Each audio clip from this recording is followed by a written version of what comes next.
और नारद जी को रमणीक जगह मिला, सो एकांत में बैठ कर करके भगवान का भजन करने लगे। और जब भगवान का भजन वह करने लगे तो उनकी समाधि लग गई।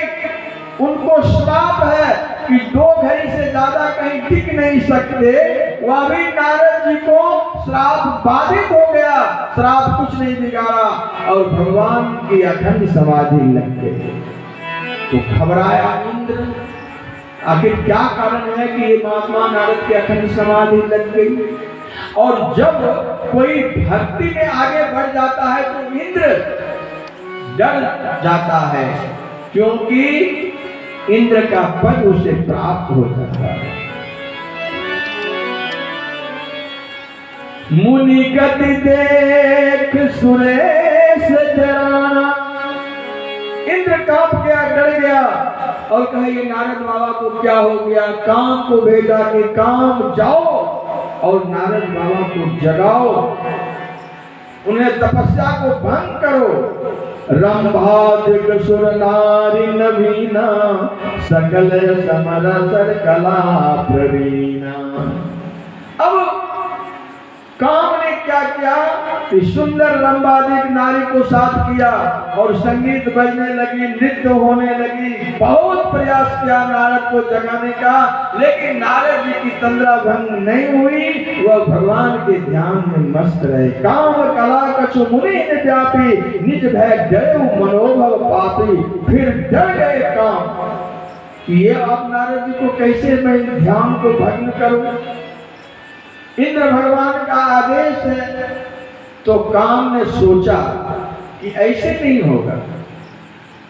कहते हैं कि जो काम अपने प्रभाव से ना हो तो प्रशंसा से वह काम बन जाता है। सो नारद बाबा को हाथ जोड़ करके काम चरण पर गिरा और कहा, जय हो नारद बाबा की जय हो, आपकी जय हो।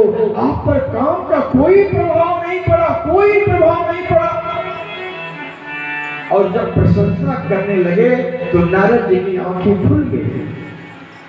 तब नारद जी ने देखा कि काम हमारे चरण पर गिरा हुआ है। तो नारद ने कहा कि काम बोलो, क्या बात है। नारद हाथ जोड़कर कहा कि सरकार, आप पर काम का कोई प्रभाव नहीं पड़ा। भगवान शिव पर तो काम का प्रभाव पड़ा, जो क्रोध में आकर के मुझे जला दिया, लेकिन आप पर कोई प्रभाव नहीं पड़ा। तो नारद की प्रशंसा सुन करके अभिमान से भर गए थे। नारद जी ने कहा कि ये काम सुनो, काम का प्रभाव नहीं पड़ा तो तुम जाकर के इंद्र से कह देना कि हमें क्रोध भी तुम पर नहीं आया और न इंद्रासन का लोभ मुझे है, न काम न क्रोध न लोभ। कहा वाह नारद वाह, न आपके पास काम न क्रोध न लोभ, इतने बड़े महात्मा। नारद जी को प्रणाम करके और काम चला गया। काम जब चला गया तो नारद जी वहां से उठे तो उन्होंने सोचा कि वाह, अब तो हम काम पर विजय प्राप्त कर लिया।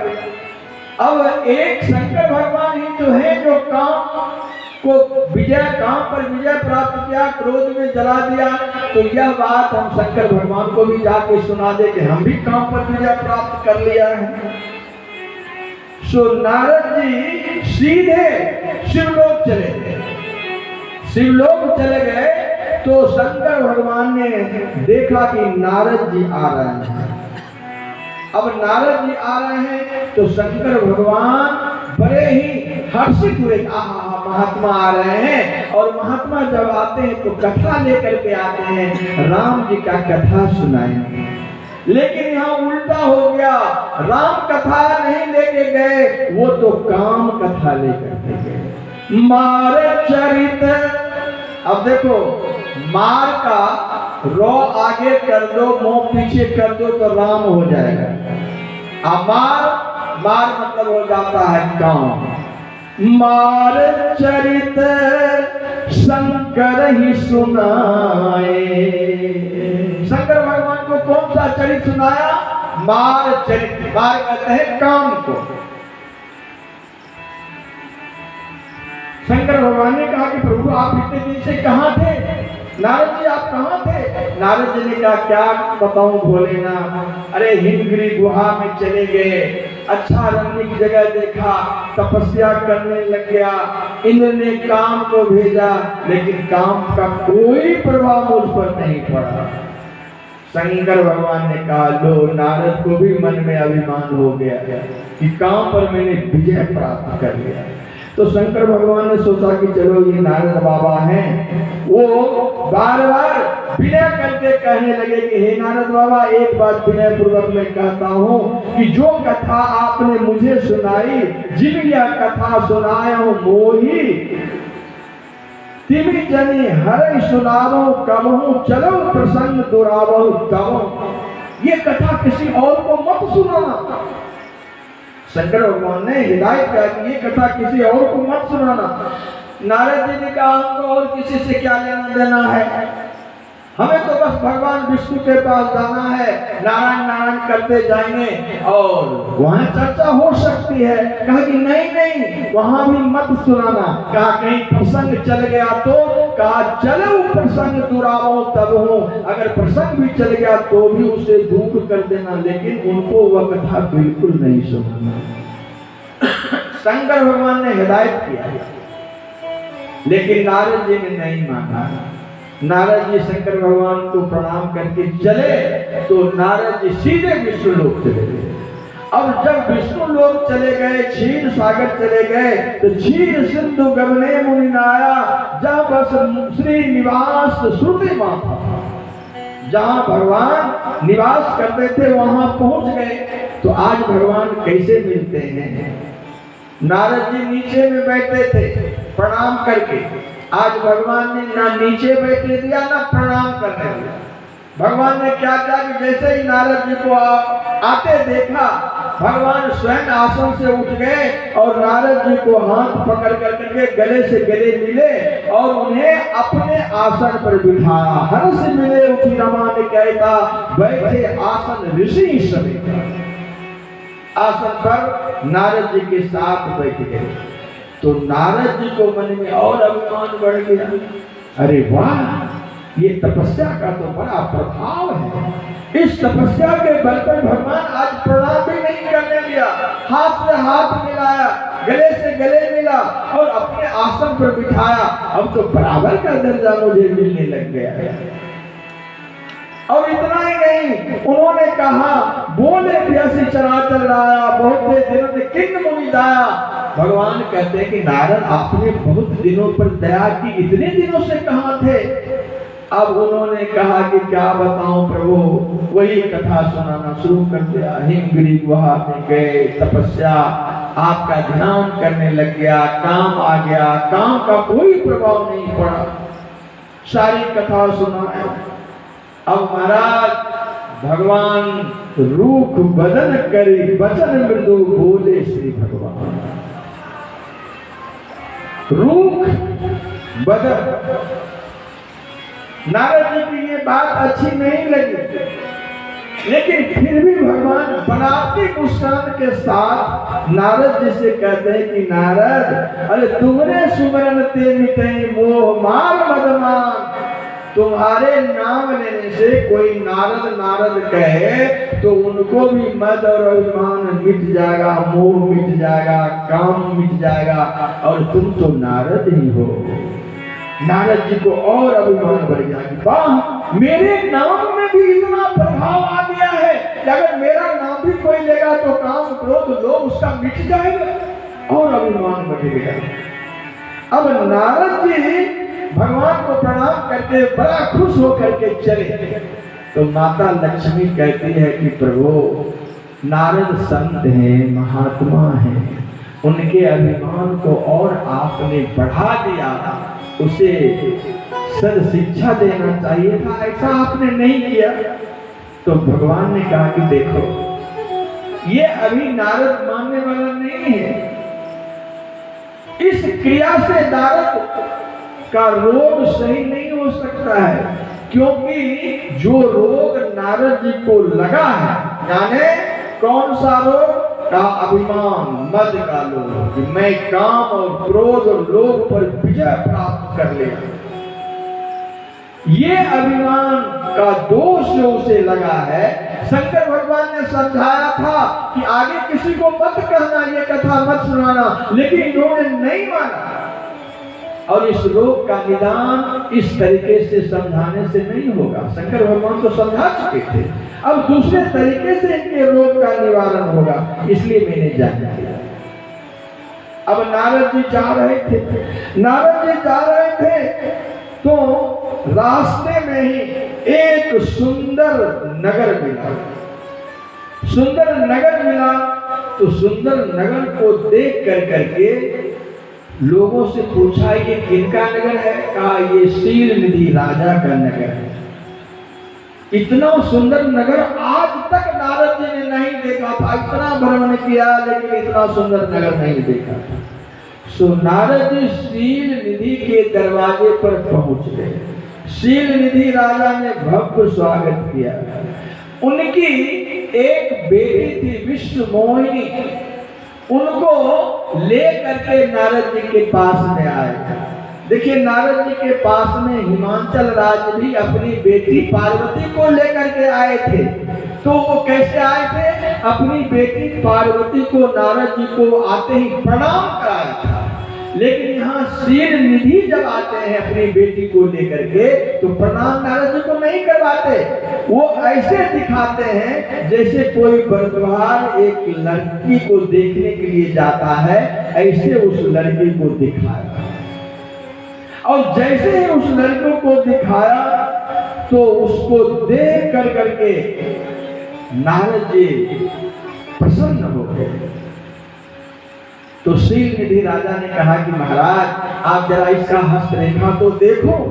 अब नारद जी ने हस्तरेखा जब देखा तो क्या लिखा था कि जो यही बरई अमर सोई होई, समर भूप तेहि जीतन कोई, सेवई सकल चराचर ताही, बड़ी शील निधि कन्या जाही। ये कन्या जिसको वरण कर लेगी वह अमर हो जाएगा, उससे कोई जीत नहीं पाएगा और सारी दुनिया उसकी सेवा करेंगे, उनके दास बन करके रहेंगे।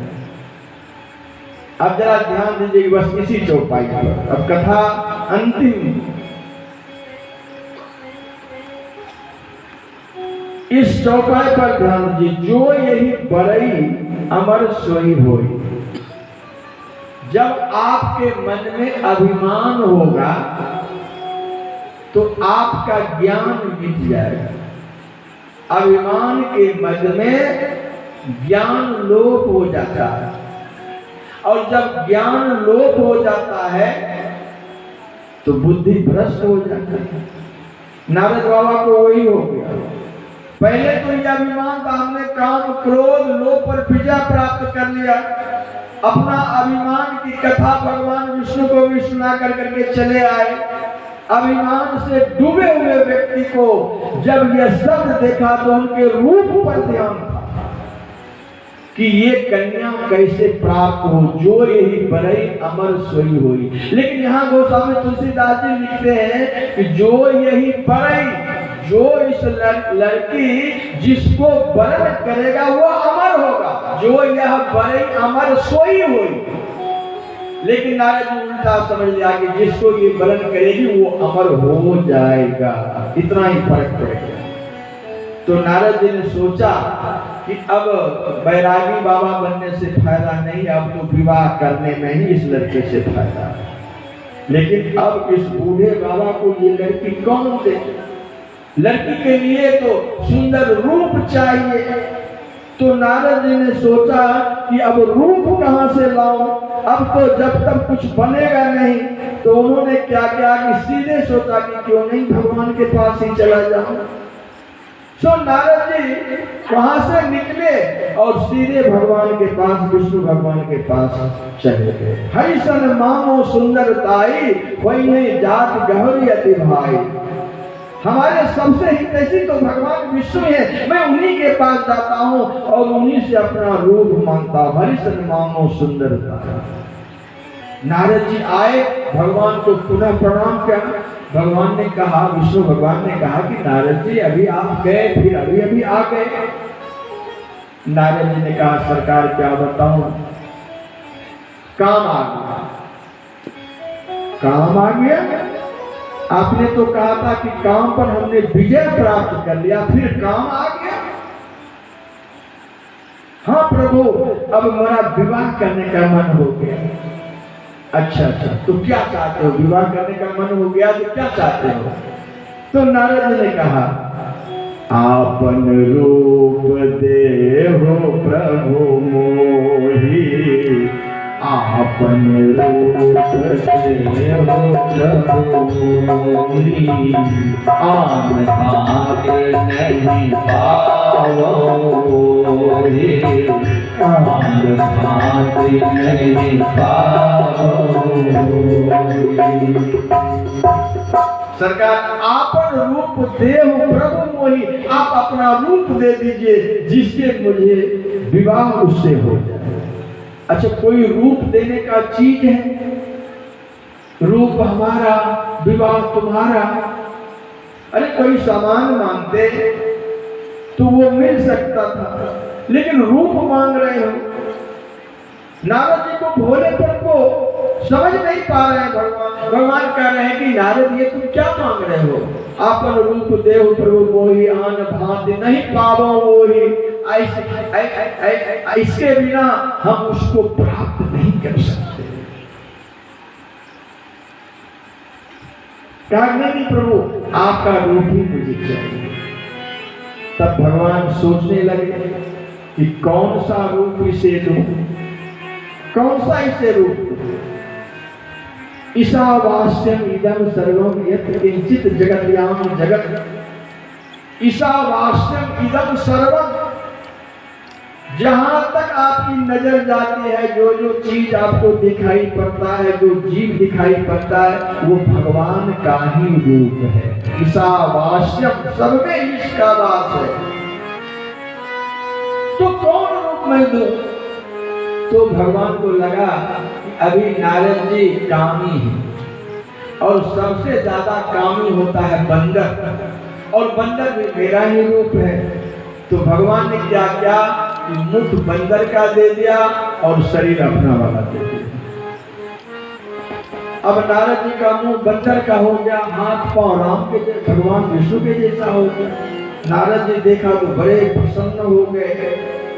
अब नारद जी ये रूप लेकर के चले, राम ये रूप लेकर के जब चले नारद जी, गगने तुरंत जहां ऋषिराई, जहां स्वयंवर भूमि बनाई, जहां स्वयंवर हो रहा था वहां नारद जी पहुंच गए। नारद जी अगली पंक्ति में जाकर के बैठ गए। और श्रीनिधि कन्या विश्व मोहिनी जो थे, वह जयमाला लेकर करके जब बाहर निकले तो सबसे पहला नजर उसी नारद बाबा पर पड़ गया। क्या देखा? देखा कि ये तो भयंकर मरकट बदन, भयंकर देही, देखत हृदय क्रोध भाते। नारद बाबा के स्वरूप को देखते उसे क्रोध आ गया कि देखो एक बानर भी मेरी सभा में आकर के बैठ गया है, क्या मैं इस बंदर के साथ में विवाह करूं? मन में सोचा विश्व मोहिनी, मरकट बदन भयंकर देखी, देखत हृदय क्रोध भाते। उसे क्रोध आ गया।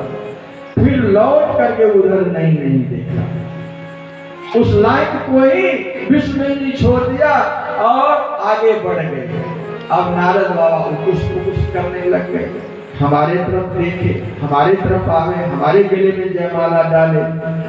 पुनि पुनि मुनि उक सही अकुलाए, देखी दशा हरगन मुस्काए।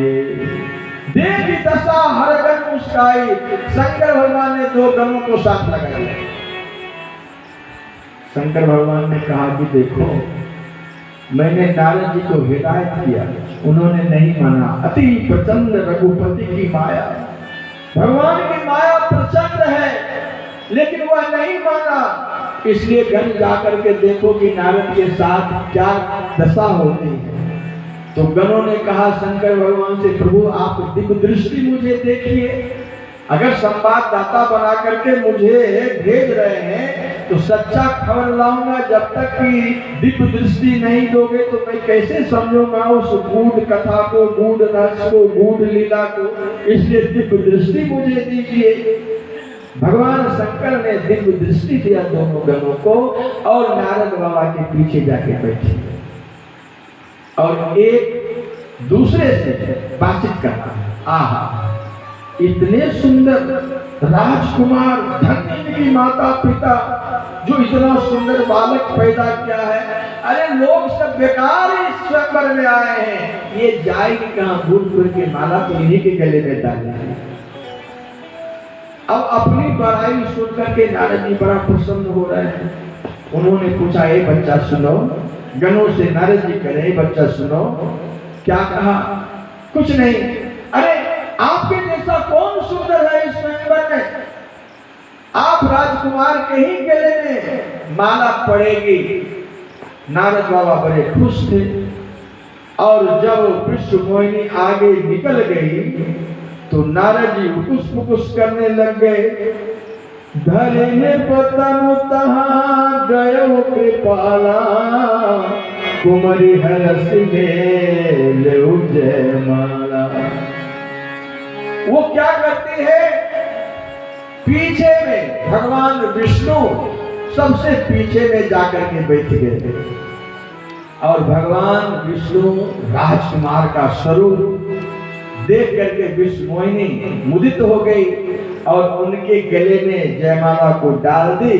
दुल्हन ले गए लक्ष्य निवासा, नृप समाज सब भयो निराशा। और हाथ पकड़ा और दुल्हन को ले गए। अब नारद जी व्याकुल होने लगे जैसे मानो उनके गमट से कोई मणि गिर गई हो। नारद जी व्याकुल हो रहे हैं। तब वो दोनों गणों ने कहा कि अरे महाराज क्यों व्याकुल हो रहे हैं? आप अपना मुख आईने में देखा है?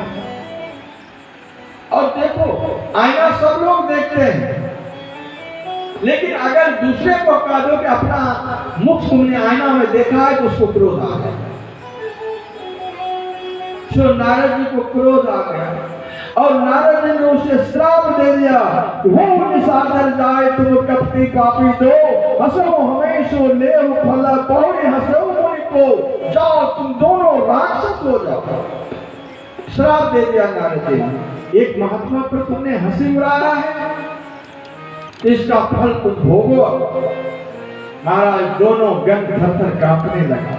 हाथ जोड़ करके नारद जी के सामने कहा, बाबा एक बात बताओ, आपने तो मुझे श्राप दे दिया, लेकिन आपका मुख जिसने बनाया, ये बंदर का रूप जिसने दिया, वो का बस वही मैं जा रहा हूं। दैयो श्राप की मरियो जाई, जगत मोर उपहास कराई, जगत में मेरी हंसाई करके रख दिया है। मैं अभी जाता हूँ, या तो वहीं मर जाऊंगा या श्राप दे करके रहूंगा। बीच ही पंथ मिले दरुदारे संग रमासोई राजकुमारी। बीचे रास्ते में भगवान भी मिल गए तो भगवान को क्या देखा? भगवान विष्णु को देखा कि वही साथ में विश्व मोहिनी और एक तरफ लक्ष्मी बैठी हुई। अब नारद बाबा को देखकर और क्रोध आ गया, हमें विवाह होने नहीं दिया और अपने दो लेके बैठ गए। क्रोध आ गया नारद जी को और नारद जी अनाप शनाप बोलने लग गए। पर संपदा समूह नहीं देगी, तुमरे ईर्षा कपट विषय की। अब मैं समझ गया कि तुम भगवान नहीं हो, तुम कपटी हो। तुमने समुद्र मंथन हुआ तो राक्षस सबको जहर पिला दिया और अपनी लक्ष्मी लेकर करके बैठ गए। आज मेरा विवाह होने वाला था, आपने मुझे होने नहीं दिया। पर संपदा सकौं ने देखी, तुमरे ईर्षा कपट विषय की। तुम बहुत ईर्ष्यालु हो। मदद सिंधु रुद्र ही बैराऊ, शरण प्रेरी विषपान कराओ। परम स्वतंत्र न सिर पर कोई, तुम्हारे सिर पर कोई है नहीं, तुम स्वतंत्र हो, इसलिए तुम जो चाहोगे वो करोगे। नारद जी उसी समय श्राप दे दिया, जाओ मेरा ये श्राप है। पंचो मोहि जमन धरि देहा, सोई तनि धरऊ श्राप मम यहा। जिस शरीर से मुझे वंचित किया, नर के रूप में आपको आना पड़ेगा। और मुख बंदर वाला दिया, तो मैं ये श्राप देता हूँ, कभी आकृति तुम किन्नी हमारी करिए किस सहाय तुम्हारी, एक दिन यही बानर तुम्हारी सहायता करेगा। और तीसरा श्राप दिया कि मम अपकार किन्न तुम भारी, नारी विरह तुम होप दुखारी। तुमने मुझे मेरा विवाह नहीं होने दिया, लेकिन तुम्हारा विवाह तो होगा, लेकिन पत्नी के बगैर तुम रोगे, दर दर भटकोगे, नारी विरह तुम होप दुखारी। ये श्राप भगवान को दे दिया। लक्ष्मी कहती है, स्वामी आपको ये गाली दे रहे हैं और आप कुछ बोल नहीं रहे हो। भगवान विष्णु ने कहा कि देवी तुम बीच में मत बोलो, चुप रहो। यह भक्त और भगवान का मामला है। ये हमारी इतनी पूजा करता है, इतना नाम लेता है, आज किसी कारणवश से क्रोध आ गया तो मैं इतना भी नहीं सहन करूं। जो स्तुति सुनने का प्रेमी है उसे निंदा सुनने के लिए भी तैयार रहना चाहिए। जो माननीय, सम्माननीय, पूजनीय होता है उनको भी कुछ लोग निंदा करने वाले होते हैं, इसलिए उस निंदा से उसे घबराना नहीं चाहिए। भगवान ने समझाया लक्ष्मी को। और जब ये तीनों श्राप दे दिया तो भगवान प्रसन्न हो गए। कहा, देवी जानते हो अभी अभी मेरा विवाह हुआ है ना, तो विवाह में जब गाली नहीं होती है तो मजाक किस बात की। विवाह हुई है नारद जी, तो समझो, हम समझ रहे कि विवाह का गाली ही दे रहे हैं। और देखो अब थोड़ा सा गूढ़ रस कि नारद जी संत हैं, महात्मा हैं, क्रोध आ गया, लेकिन जो संत भगवान का आश्रय ले लेता है तो कोप में भी करुणा ही होता है, क्रोध में भी अगर कुछ बोलता है तो भक्तों का कल्याण ही होता है। नारद जी ने श्राप दिया, लेकिन ये सचमुच का श्राप है क्या? लगता है कि ये श्राप है। अगर यह भी तो कर सकते थे कि मेरा शादी नहीं होने दिया, विवाह नहीं होने दिया, तो तुम्हारा भी विवाह नहीं होगा। ऐसा नहीं कहा, विवाह होगा, लेकिन नारी विरह तुम हो दुखारी, तुम नारी की विरह में दुखी होगी। और कपि आकृति बानर का रूप मिला, कहा ये बानर तुम्हारी सहायता करेगी और नर के रूप में तुम आओगे। ये तीनों तो अच्छा ही कहा कि नर के रूप में भगवान आए तो जन का कल्याण हुआ है। तो अगर महात्मा क्रोध भी करे तो उसमें कृपा छुपी हुई रहती है। महात्मा के क्रोध को क्रोध नहीं समझना चाहिए, वो आपके हित के लिए ही कुछ बोलता है। तब भगवान ने क्या, अपनी माया को हटाया। अब जब अपनी माया को भगवान ने हटा लिया तो ना वहां लक्ष्मी है, ना वहां विश्वमोहिनी है, और ना वहां ये माया है। एक नारद जी है और एक भगवान है। नारद जी को ज्ञान आया, हे प्रभु मैंने क्या अनाप शनाप कर दिया, मुझे क्षमा करो प्रभु, हमें क्षमा करो। ये हमारे पाप कैसे बीतेंगे प्रभु, मुझसे बड़ा अपराध हो गया, प्रभु मुझे क्षमा करो। तब भगवान ने कहा कि नारद घबराने की कोई बात नहीं है, जपो जाए शंकर सतनामा हो यही हृदय तुरंत विश्रामा। तुम शंकर भगवान का नाम लो और तुम्हें दिल में शांति हो जाएगा, विश्राम मिल जाएगा। जपो जाए शंकर सतनामा उपदेश किया और फिर नारद जी वहां से चले गए।